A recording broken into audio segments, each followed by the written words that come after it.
कोंडेगांव में नक्सली वाला जियो मोबाइल के फोन के टावर लगन आगी।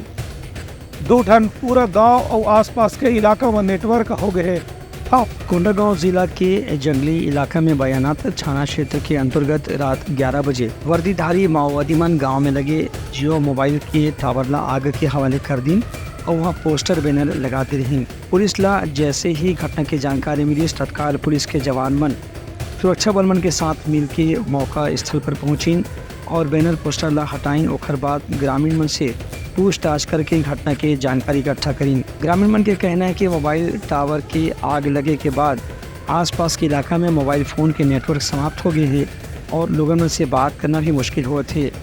उनका कहना है कि मोबाइल फ़ोन के टावर से नक्सली मन ला अपन लोकेशन मिल जाते। एक से उन मन गाँव में जब कभी भी नया मोबाइल टावर लगते उला तुरंत हटाए के प्रयास करते। ये कार्रवाई भी वही कड़ी के तहत करेगी है। पुलिस फिलहाल आसपास के इलाके में तलाशी अभियान ला तेज कर दी है। Bureau report Uttarakhand news.